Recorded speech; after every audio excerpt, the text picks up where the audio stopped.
नमस्कार। सोनम रघुवंशी के नाम से अब तक आप सभी वाकिफ हो चुके होंगे। वो गाजीपुर से गिरफ्तार की गई हैं। इस मामले में कई अहम सुराग भी निकलकर सामने आ रहे हैं, जानकारियां सामने आ रही हैं। लेकिन क्या आपको पता है कि सोनम गाजीपुर पहुंची तो पहुंची कैसे? उनके गाजीपुर पहुंचने के पीछे की जो वजहें सामने आ रही हैं, वो सुनकर आप भी कुछ हद तक चौंक जाएंगे। इस वीडियो को आखिर तक देखिएगा, जिससे एक एक डिटेल आप तक पहुंच जाए। सबसे पहले दोस्तों, यहां पर एक बड़ा सवाल तब खड़ा हुआ कि सोनम रघुवंशी जब इतने दिनों से लापता थी, तो अचानक वो जिस जगह से लापता हुई थी वहां से 1100 किलोमीटर दूर गाजीपुर पहुंची कैसे? इसको लेकर के कई मीडिया रिपोर्ट्स में यह बताया गया है कि सोनम गाजीपुर पहुंची नहीं बल्कि पहुंचाई गई हैं, या तो फिर सोनम ने अपने बाकी साथियों की मदद से उनके साथ मिलकर राजा रघुवंशी की हत्या करने के बाद उन्हीं की गाड़ी से वो वहां तक पहुंची हैं, या फिर सोनम रघुवंशी किसी से लिफ्ट लेकर के किसी ट्रक बस की मदद से उस ढाबे तक पहुंची हैं। इसके पीछे तमाम वजहें निकलकर सामने आ रही हैं। कई मीडिया रिपोर्ट्स में यह भी दावा किया गया है कि सोनम रघुवंशी का जो ननिहाल है वो पूर्वांचल का है और सोनम रघुवंशी छिपने के इरादे से ही पूर्वांचल पहुंची हुई थी, लेकिन वो वहां नहीं पहुंच सकी जहां उन्हें जाना था, जिस वजह से वो ढाबे पर पहुंची और ढाबे पर पहुंचने के बाद उनके वहां मौजूद होने की जानकारी पुलिस को हुई। दोस्तों, अगर इस पूरे जो घटनाक्रम है, ये जो पूरा मामला है, उस पर अगर हम सिलसिलेवार तरीके से नजर डालें तो इससे काफी कुछ बड़े खुलासे भी हो रहे हैं। सबसे पहला ये देखिए, शादी राजा रघुवंशी और सोनम रघुवंशी की 11 मई को होती है। दोनों हनीमून पर जाते हैं 20 मई को। इसके बाद 23 मई को शिलोंग से दोनों घूमते हैं और उसके अगले दिन 24 मई को उनके मोबाइल बंद हो जाते हैं, उनसे कांटेक्ट होना बंद हो जाता है और वो अचानक लापता हो जाते हैं। इसके बाद 2 जून को राजा रघुवंशी की लाश, उनका शव बेहद सड़ी गली हालत में मिलता है। इसके बाद से ही सोनम रघुवंशी को ढूंढने की कोशिश की जा रही थी। सोनम रघुवंशी को भी एक विक्टिम माना जा रहा था। अब सोनम रघुवंशी गाजीपुर के एक ढाबे पर मिली हैं और उनके मिलने के बाद से ही अब उनको भी आरोपी बनाया गया है और आरोपी की नजर से ही देखा जा रहा है। और इस पर मेघालय की जो डीजीपी हैं, उन्होंने भी इस बात का ऐलान किया है। उन्होंने भी आरोप लगाया है कि पत्नी ने ही पेशेवर हत्यारों को सुपारी देकर मर्डर कराया था। ये बात सामने आई है, उसके बाद से ही सोनम रघुवंशी को लेकर के पूछताछ चल रही है। सोनम रघुवंशी के मामले से जुड़ी तमाम खुलासे हो रहे हैं। सोनम रघुवंशी जिस जगह से लापता हुई थी वहां से 1100 किलोमीटर दूर गाजीपुर कैसे पहुंची, इसको लेकर के भी पूछताछ की जा रही है। और दूसरी तरफ सवाल ये भी उठ रहे हैं कि आखिर सोनम रघुवंशी और राजा रघुवंशी के साथ क्या हुआ है। दोस्तों, सोनम रघुवंशी और राजा रघुवंशी हनीमून पर थे। उस दौरान के कई सीसीटीवी फुटेज सामने आए, जहां पर जब वो घूमने जा रहे थे, स्कूटी पर सवार थे, उस दौरान सोनम किसी से चैट करती हुई देखी जा रही है। उसमें सोनम रघुवंशी के हाव भाव से ऐसा कहा जा रहा है कि वो अपनी रियल टाइम लोकेशन अपने बॉयफ्रेंड राज कुशवाहा को भेज रही थी। वो राज कुशवाहा जो सोनम से 5 साल उम्र में छोटा है, सोनम के पिता की फैक्ट्री में बतौर कर्मचारी काम करता है और कुछ समय पहले तक सोनम के घर के ही पास रहता था। उसका और सोनम का रिश्ता है, दोनों बॉयफ्रेंड गर्लफ्रेंड हैं और शादी के बाद भी दोनों के बीच बातचीत होती थी और राज के साथ मिलकर ही सोनम ने राजा रघुवंशी की हत्या की।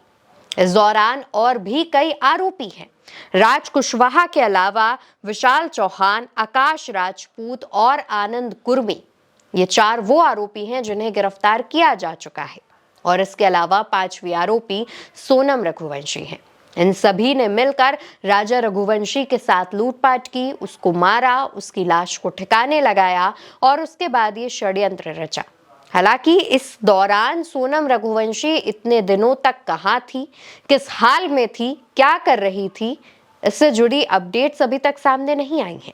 लेकिन गाजीपुर के एक ढाबे पर जब सोनम पहुंची तो उस ढाबे के मालिक, जिसका नाम साहिल यादव बताया जा रहा है, उसने तमाम मीडिया चैनल्स से बातचीत में ये बताया कि सोनम पैदल पहुंची थी, उसके पास आकर रो रो कर फोन मांगा कि मुझे अपने परिवार से बात करनी है। तो साहिल यादव ने सोनम को अपना फोन दिया। सोनम ने ढाबे वाले के फोन से अपने भाई को फोन किया और उसके बाद उसके भाई ने सोनम से बात की। उसके सोनम के भाई ने ही ढाबे के जो मालिक हैं साहिल यादव, उनसे बात की और पुलिस को सूचना देने के लिए कहा, जिसके बाद पुलिस आई और सोनम को गिरफ्तार किया गया। इस मामले में यह भी कहा जा रहा है कि सोनम ने सरेंडर किया है, लेकिन दूसरी तरफ सोनम के परिवार वाले, खासतौर पर उनके माता पिता का कहना है कि सोनम ने हत्या नहीं की है, सोनम को फंसाया जा रहा है। सोनम खुद एक विक्टिम है, सोनम आरोपी नहीं हो सकती है। हालांकि पुलिस ने जब सोनम से पूछताछ की तो उसमें सोनम का ये कहना है कि सोनम और उनके पति राजा रघुवंशी के साथ लूटपाट हुई थी और लुटेरों से भिड़ते हुए राजा रघुवंशी की जान गई। इसके बाद सोनम को अगवा कर लिया गया, सोनम को एक बंद कमरे में रखा गया और फिर एक गाड़ी में बिठाकर सोनम को गाजीपुर में छोड़ा गया है। उनकी इस बात पर सवाल ये खड़े हो रहे हैं कि जहां से वो दोनों के गुमशुदगी की बात सामने आ रही थी, जहां पर राजा की लाश मिली और उस एरिया के आसपास लगभग 1100 किलोमीटर दूर गाजीपुर सोनम पहुंची है। क्या अगर वाकई उन्हें अगवा किया गया था तो गाजीपुर क्यों छोड़ा गया है? क्योंकि अब इस मामले में सोनम के ननिहाल का और पूर्वांचल का कनेक्शन सामने आ रहा है। इस पर भी जांच की जा रही है और बाकी जो अपडेट्स है वो भी आपको बता देते हैं। जब ये मामला सामने आया था तो इन दोनों के साथ एक गाइड मौजूद था जिसने रास्ता बताया था। उस गाइड ने यह दावा किया था कि जिस दिन राजा और सोनम लापता हुए उस दिन उन लोगों के साथ 3 और युवक भी थे जो कि हिंदी में बात कर रहे थे, क्योंकि गाइड लोकल गाइड था और उसे इंग्लिश और वहां की लोकल लैंग्वेज के अलावा हिंदी नहीं आती थी, इसलिए वो उन लोगों की बात नहीं समझ सका। लेकिन राजा रघुवंशी 3 युवक आगे चल रहे थे और सोनम पीछे चल रही थी और ये आपस में हिंदी में बात कर रहे थे। जो सोनम का बॉयफ्रेंड है राज कुशवाहा, उसके जुड़ी अपडेट ये है कि राज कुशवाहा इंदौर में ही था, जिसको सोनम लोकेशंस भेज रही थी। इन दोनों ने ही मिलकर इस मर्डर की प्लानिंग की है और राज कुशवाहा इंदौर से बाहर नहीं गया। इस वजह से वहां पर जो 3 अन्य युवक की बात सामने आ रही है, वो बाकी के बचे 3 आरोपी विशाल चौहान, आकाश राजपूत और आनंद कुर्मी हो सकते हैं। अब इस बात पर मुहर नहीं लगी है, सिर्फ दावा उस गाइड की तरफ से किया जा रहा है। अब दोस्तों, गाजीपुर के जिस ढाबे पर सोनम मिली थी उसके मालिक साहिल यादव ने क्या कहा वो हमने आपको बता ही दिया है। मेघालय डीजीपी ने भी इस बात का ही बयान दिया है, इस बात का ही अंदेशा जताया है कि पत्नी सोनम ने ही राजा रघुवंशी की हत्या कराई है, बकायदा इस मर्डर की प्लानिंग की गई है।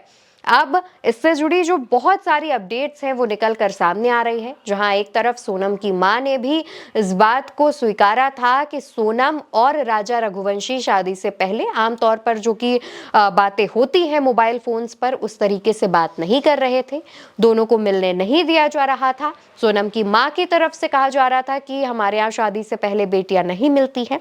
तो अब इन बातों को लेकर के भी तमाम जो खुलासे हैं वो हो रहे हैं और जो चौंका रहे हैं। एक दिन राजा रघुवंशी ने अपनी मां से कहा था कि सोनम मुझ में इंटरेस्टेड नहीं है, जिसके बाद राजा रघुवंशी की मां ने सोनम से बात की और उसके बाद ही दोनों शादी के लिए राजी हुए। राजा, जहां तक जानकारी सामने आ रही है उसके अनुसार, राजा शादी से मना कर रहा था।